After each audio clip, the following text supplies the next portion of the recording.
Okay, so this will be the start of our 8.3 lecture here. We'll just say this is 8.3. This is the quiz problem, which is basically a homework problem. Deck of cards. So deck of cards. You guys play cards?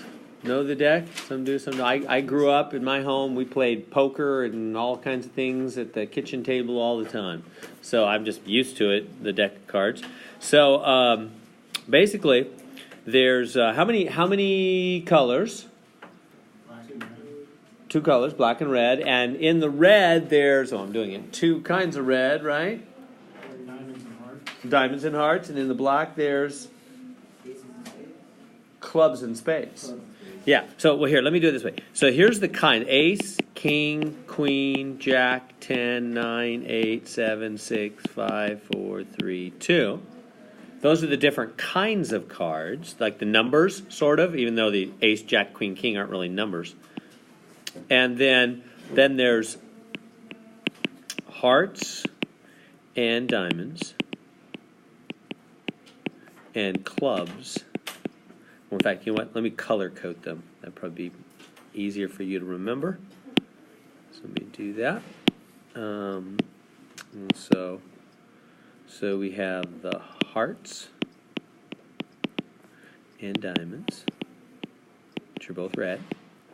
And then we have the clubs and spades, which are both black. And so, yeah, so then I'm just putting it all together. There's the ace of hearts. There's the king of hearts, there's the queen of hearts, there's the jack of hearts, there's the 10 of hearts, 9 of hearts, 8 of hearts, 7 of hearts, 6 of hearts, 5 of hearts, 4 of hearts, 3 of hearts, and 2 of hearts. And then there's the ace of diamonds, king of diamonds. And can I just go ... And then with the clubs, you know, there's the ace of clubs, the king of clubs, ... With the spades, there's the ace of spades, the king of spades, ... Like that. That is the deck of cards all laid out. There's 52 cards because there's 13. These are 13 different kinds and 4 suits. These are called suits up here because the king wears different suits, or the queen has a different suit on. 52 cards total, like that. So, okay, so what are they asking? They want a red ace. How many red aces are there? Those 2, huh? Those are the 2 and only 2 red aces. So there's 2 out of 52. And what do you do with a fraction always? Reduce it. Divide by 2, top and bottom. 1/26. So if you're drawing out of a deck and you want to get a red ace, the chances are 1 out of 26. Not very good. 1 out of every 26 times you try that, probably, it'll happen. Does that make sense on the deck of cards? So they'll ask you different other questions regarding the deck of cards. All right, I'll move on. We all good? Let's keep moving. So here we are with the rest of 8.3. So here's question number 1. So write a sample space. Change the color there. Write a sample space for this. A month of the year is chosen for a trip. So what is a sample space? Sample space is like a set containing all outcomes. Everything that can happen, in other words. So if they're saying, hey, you're going to pick a month of the year. You're going to pick a month of the year. What we're doing, let me kind of introduce, what are we even doing? This chapter is all about, this section, and then kind of leading into the rest of the chapter as well, is about probability. Like, what's the chance of different things happening? I don't know if you ever think about that, but that's what we're going to study, like we just did. What's the chance of getting a red ace out of a deck of cards? So what's the chance of things? Well, to know the chance of things, you got to first off list out all the different things that can happen. So that's called the sample space. All the things in space, the group, the section of everything that can happen. So if you're talking about choosing a month, that's what they're talking about. If I said, hey, I'm going to pick a month. I'm going to pick a month. Ready? March. That was last month. So I just picked a month at random. What's the sample space? Well, it'd be the 12 months, right? Is that this one? No. That not is it this one? January, February. No, Monday. What's that? The last one. So the last one: January, February, March, April, May, June, July. Yeah, there it is. So there it is. Boom. That's all. Just set containing all the months. So that's what a sample space is. All the different things that can happen when you're doing something random. Yeah, I think I really. No, you almost can't joke about these things. I'm purely joking. It'll go on the internet and I'll be locked up tomorrow. I am totally joking. All right. It is evil to bomb anybody for any reason. All right. Let's go on. Decide. We should pass laws. That's how we handle bad things. All right. Decide whether the events are disjoint. 10 years ago, I've been doing this class for a long time. 10 years ago, you could joke about that. But there's been too much violence recently. It's just not funny anymore. All right. Disjoint. A disjoint means they cannot both happen at the same time. Cannot both happen. So disjoint means there's no overlap. They can't happen. Can you read that? I'm kind of being scribbly there. It means cannot both happen at the same time. All right, so let's give it a try. Being trustworthy and being employed. Can those happen at the same time? Yeah, they can. So disjoint means they cannot. Right? They cannot both. They're separate. Well, no, these aren't separate. You can be trustworthy and be employed. Hopefully most employed people are trustworthy. Are those disjoint? No, those are not separate. In other words, disjoint means separate. They're not separate. You can do both. You can be employed and trustworthy. All right. So, are those disjoint? Again, disjoint means disconnected. How about that? Was that word to help you remember it? Like disconnected, like can't be connected. Is kindergarten teacher and female, are those disconnected? Like you could never do those together. No, they're not disconnected. Probably most kindergarten teachers are females. Mine was. Do you remember your kindergarten teacher? Doesn't everybody remember? It's like your first teacher. I still remember. I'm 50 years old. Mrs. Frink. I still remember. Funny name, huh? She was very nice. We ate mushrooms for the first time. Anyway, you remember that. Everybody remembers their first kindergarten teacher. Okay, decide whether the events are disjoint. Being a nurse's aide and are those disconnected? Like you cannot do both those at the same time. Nurse's aide and under 30? No, they're just giving a bunch of, these are all no. What would be, how about, we better say, what is something that would be disjoint? What wasn't it like lazy? Employed and unemployed. You can't be both those. You're one or the other. Yeah, is that what you said? It was lazy and unemployed. It was lazy and unemployed. Oh, is that the one you saw from the... Lazy and employed and lazy and unemployed. But you could do those. Those unfortunately, those are not disconnected. Yeah, I did. Yeah, was that on the thing? I remember Joel was telling me he heard that one on the thing. Right? Did I talk about Caltrans? You did. Yeah. That's true. I don't know if you heard it on the thing. It cracks me up. Here, let me... Back to the recording. So, nurse's aide and being under 30. Yeah, that's no, they're not disconnected. You could do those.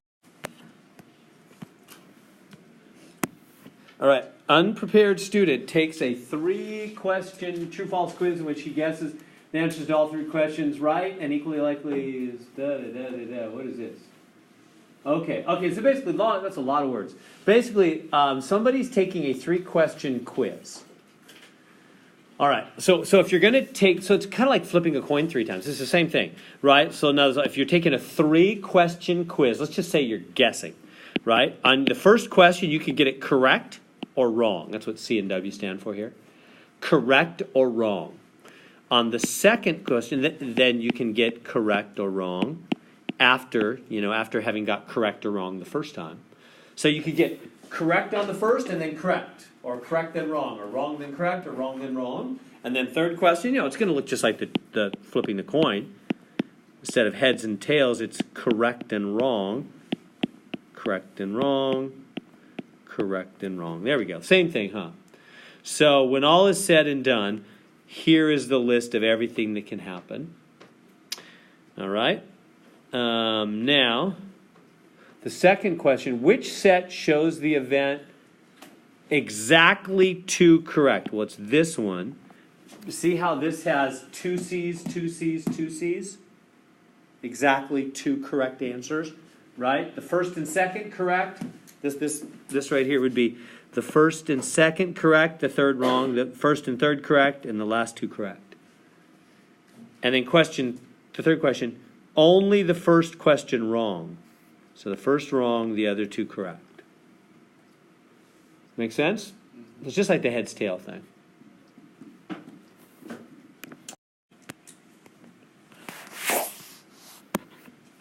All right, a produce buyer, juice company buying apples, California, Wisconsin, Washington, or imported. For this contract, he must also choose large, extra large, or unsized. Fifth experiment sample space, blah, blah, blah, blah, blah, blah, blah. Okay.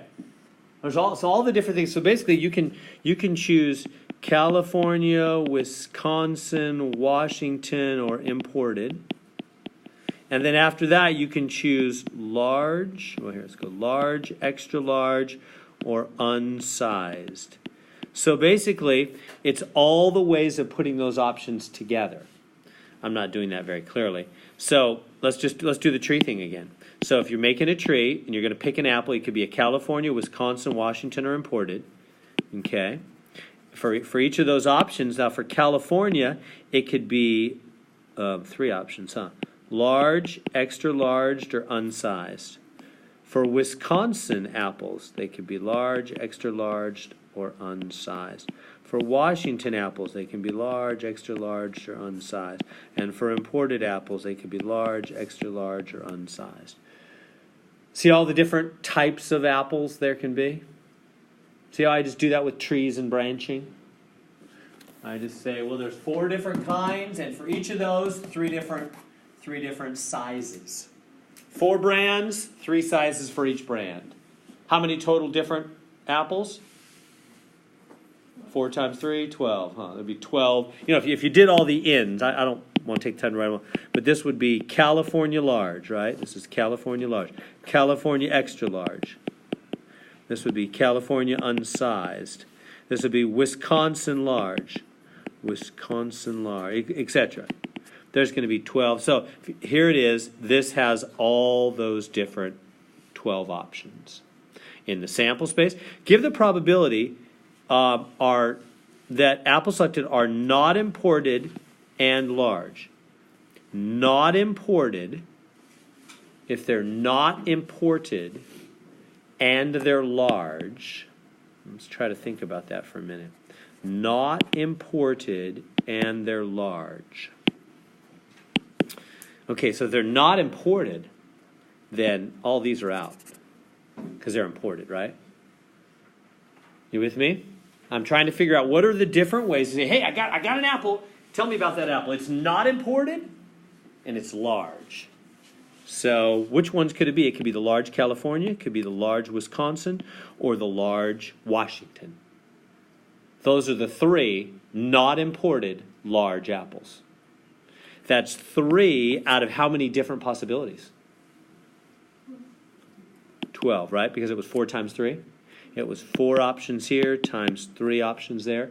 4 different, right? It was California, Washington. So there was 12 different possible, total possible, and 3. So 3 twelfths, that reduces to be 1/4. That's how I got 1/4.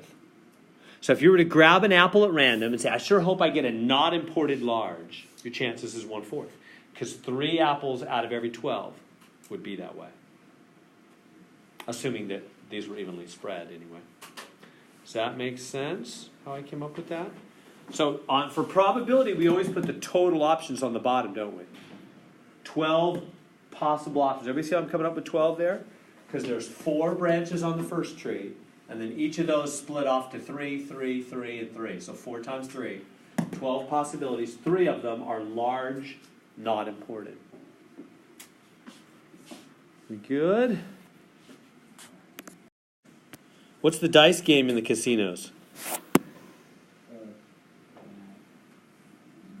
Craps, right. Very interesting. All the probabilities involved there. All right, so let's say you have a 12-sided die. That they don't have in the casino, that I know of anyway. 12-sided die, and you're going to roll it, and there's your numbers 1 through 12. What's your chance of getting a 2 if you're playing some kind of game? Think, I really need a 2. 1 out of 12. Yeah, it's just 1 out of the 12 different things that can happen, huh? And that's it for that one, 1/12.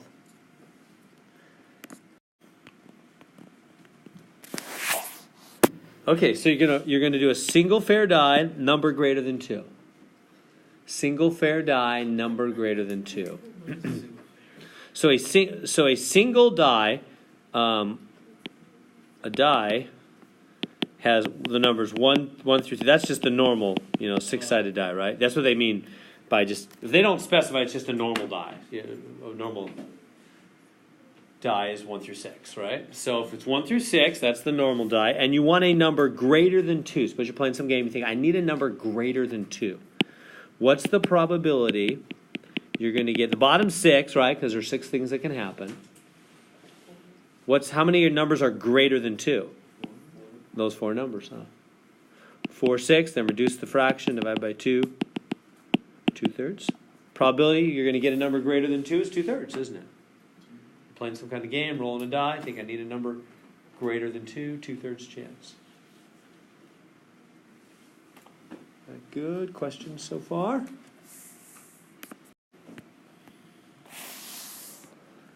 All right, 12-sided die again, and numbers 1 through 12. Probability of rolling a 10 or a 1. You're playing some game, you need a 10 or a 1, and you win the game. What's the probability of 10 or 1? What's that going to be? 2 out of 12 reduces to be 1 out of 6. We good? We have to reduce on all of them. Yeah, all fractions that can be reduced need to be. So there we go. All right. Okay, you're rolling 12-sided die. You want probability any number except 6. So what do you think about that? You decide, I'm playing this game, I'm rolling this dice. As long as I get anything but 6, I'm good. What's the chance you're going to get anything but 6? 11 out of 12, right? Because that's 11 other results. Out of 12? Good. All right, several friends chartered a boat for a day's fishing. They caught 6 fish, table below, blah, blah, blah. Okay. All right, so there's all the different fish they caught. What's that called, a grouper? I've never heard of that. Is that a fish? I mean, I guess it is. Grouper? Grouper, shark, flounder, kingfish. So if you grabbed a fish at random, what's the probability it's a shark? So we'd have to probability of shark. I'll bring it out here. Probability of shark. We'd have to have the total on the bottom. So we'd have to have the number of sharks over the total number of fish. So there's 17 sharks. If you're to grab a fish at random, and then what's the total? I don't know. We just got to add them up, don't we? Is it 62? 32. What is it? 39. 46. Is it 66? That we said? Yes, because it said Oh, does it say it somewhere? they caught a total of 60. Oh yeah, thanks. I didn't even see it. Yep. Yeah, they do add up to 66, and they said so. Yep, 17 out of 66. Yep, that's all you gotta do. Does that make sense? Determine the empirical probability the next fish caught is a shark. Yep. There we go. Okay, use the table to find the probabilities that a person's total charges during the period are the following. What is the probability that a person's total charges are between 5,000? So what is this? Accumulates amounts of credit card charges. Okay, credit card charges over 12 months.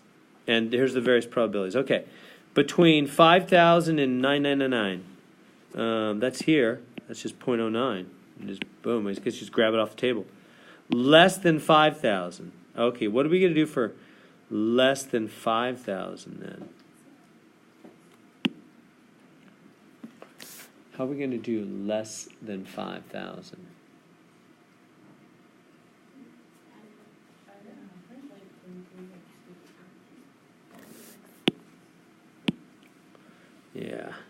Yeah, so less than 5,000, that would be all of those, wouldn't it?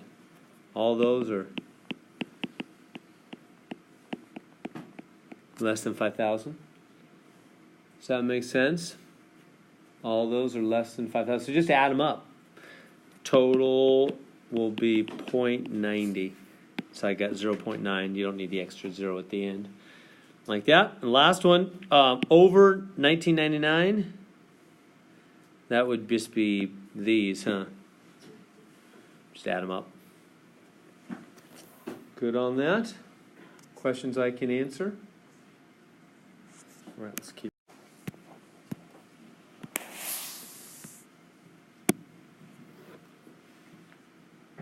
Okay.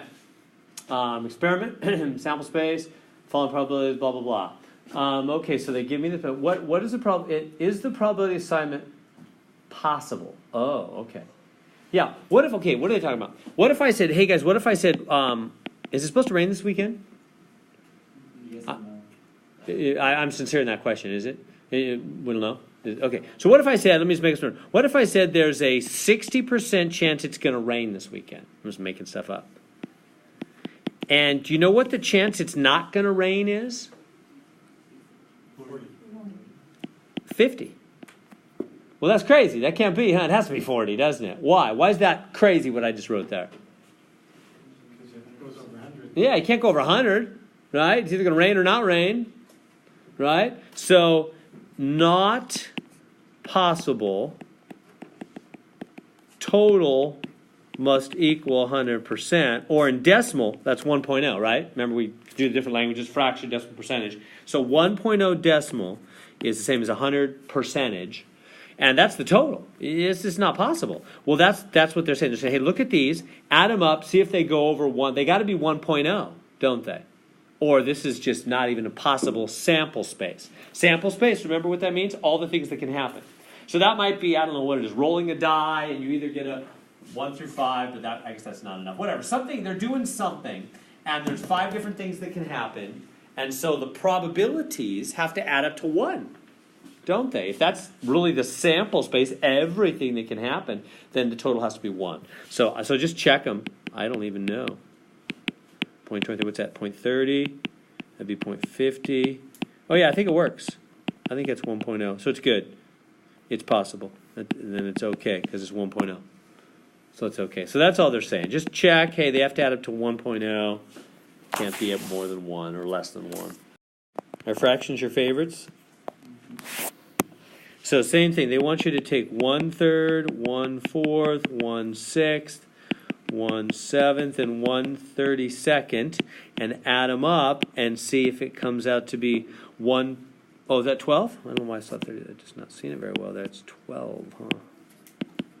And add them up and see what it comes out to be. You know what I would do? I just use my calculator and do decimals. Rather than mess with all those fractions. Just, you know, it'll be close. It'll be, you know, not exact, but close enough to tell what the answer is. 1 divided by 3, plus 1 divided by 4, plus 1 divided by 6, plus 1 divided by 7, plus 1 divided by 12 on your calculator. I'm getting 0.976. Or fraction, 41/42. No. It didn't come out 1. It's close, but not quite. So just use your calculator. It's supposed to come out 1, or, you know, it might come out really close, like 0.9999, that's basically 1. It just means that it is 1, but the error in the rounding of the calculator. But anyway, it didn't come out 0.999, it came out off. It's not right. Everybody good with that? Sample space has to add up to 1. Can't be more, can't be less.